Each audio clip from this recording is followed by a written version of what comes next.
All right, so if your grades are really lacking right now and you really need an academic comeback, then this is my 7-day academic weapon guide. This 7-day plan, if followed, is going to make you at least 50% more efficient than what you are right now.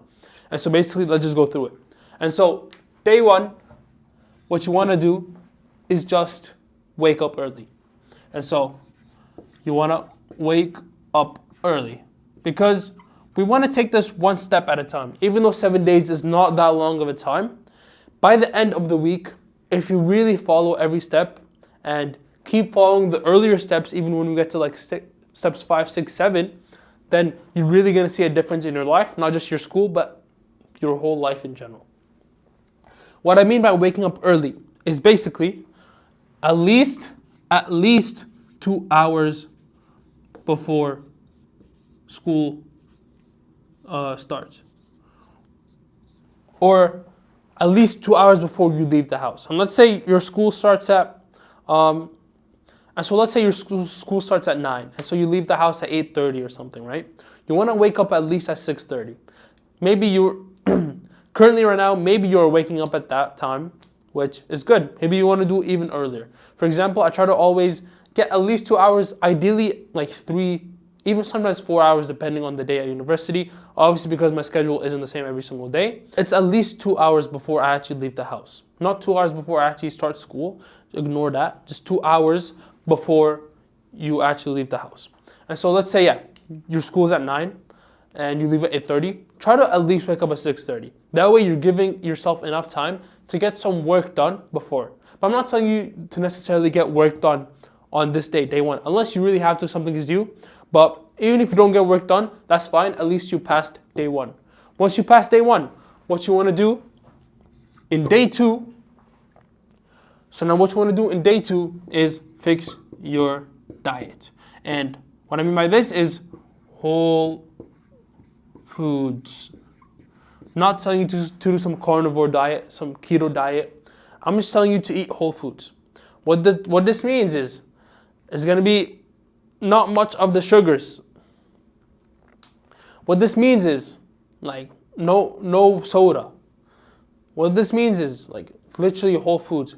I'm saying even like bread. Bread is not even a whole food unless you make it at home and you know exactly what every ingredient that's in there. That's all. Then it can be considered as a whole food diet. But as in none of that cereal in the morning. None of that, those sodas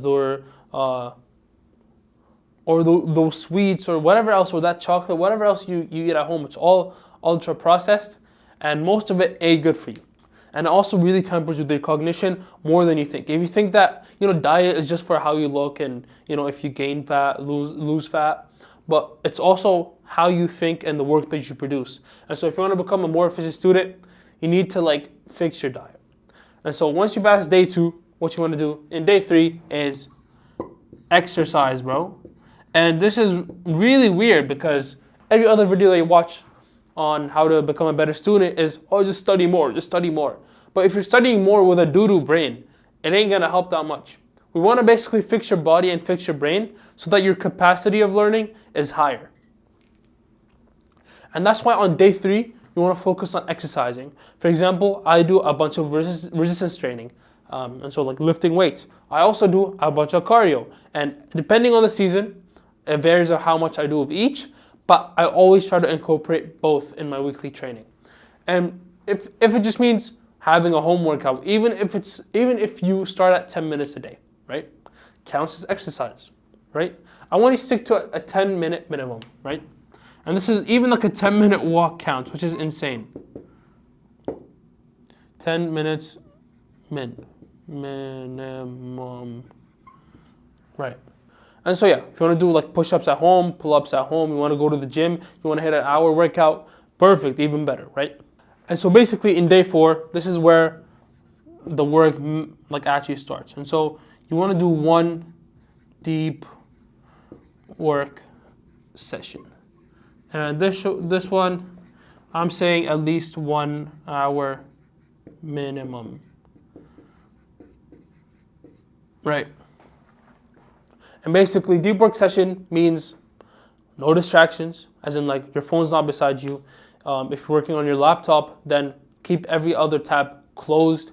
You don't listen to music. You don't listen to podcasts. The only thing you might want to have is like freaking some white noise playing, like those 40 hertz neuronal beats or something, and it helps you to get into a flow state. It actually does work. I've tried it before. But yeah, generally, as in like you sit down for 1 hour, you put a timer for 1 hour, and you generally sit down and do the best work that you can, right?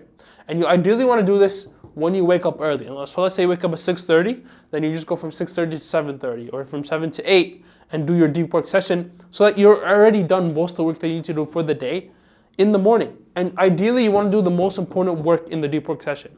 You're not going to use your deep work session to just read through the textbook, because that's not the most important thing. But you want to use it for finishing a project, doing an assignment, studying for a test, right? Typical student activities. But the most or the highest yielding activities for students as well. Once you check day 4 off, day 5 is designing your phone. And this is because you guys are all brain rotted, and we need to fix your attention span and limit your distractions so that as you move on past the 7-day plan and you actually stay in as an academic weapon for the rest of your life, it's easier because you have less distractions. And so designing your phone, what I mean by this is deleting all social media apps for your phone, or at least putting a time limit on them. Setting up downtime, that's what I have. From downtime like 30 minutes before my bedtime to 2 hours after when I wake up, I have the downtime on. That means when I wake up in the morning, I can't go on my phone because I use it for my deep work session. All these steps that I'm doing, I personally used and saw that it helped, and that's exactly why I'm here in the morning recording videos before my classes even started. Let me tell you what I do basically with designing my phone. And so basically, I put it on black and white. I deleted all social media apps. I only text my friends through iMessage and WhatsApp. Very boring, but it does the job. Like pretty much all I need. And also my screen time password, I don't even know. It's my friend. My friend put it, and he didn't tell me what the password was, so that whenever I reach downtime, it's not like I can put the password and keep using the phone. What I also did was I disabled the tap to wake button. So it's like when you tap the screen, it won't turn on, right? Or race to wake as well. So if I move the phone, I pick it up, it doesn't open as well. And that limits how much I'm going to use my phone. Because if I just see the screen pop up, I'm like, oh, maybe I'm just going to go on my phone. And even when I'm in my lectures, I don't even have my phone on me. It's in my backpack. Because I'm trying to actually, what's the point of me going to the lecture if I'm not even going to listen to what the professor is saying? Okay, so generally after you pass day 5, you want to go to day 6, which is 2 deep work sessions, right? And they're still 1 hour minimum each. And so basically what you want to do now is have one in the morning before you actually go to school or begin your classes, or if you have work, whatever, before you leave the house. And the second one, probably you can either do it in the morning as well and just get 2 hours there, bada boom, bada bang, easy, right? Or you can go, or you can do the second one after you come home, and even though it's probably not as ideal because you're tired, but it's still really good, and you can still get really good work done. And so yeah, stick to this. And once you pass day 6, the last day, what you want to do is really focus on learning how to sleep better.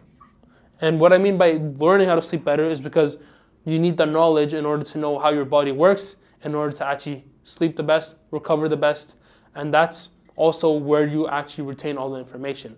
The information that turns and is consolidated into memory happens when you sleep. So if you don't get good sleep, you're not going to retain any good information.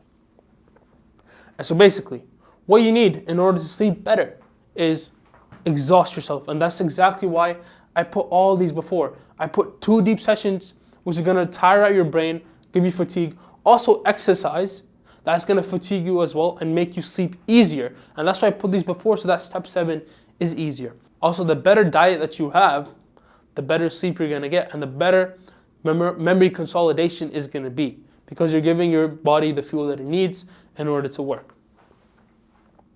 Also, you need to dim your lights at least 2 hours before bedtime, and then sleep in a dark environment, sleep in a cold environment, right?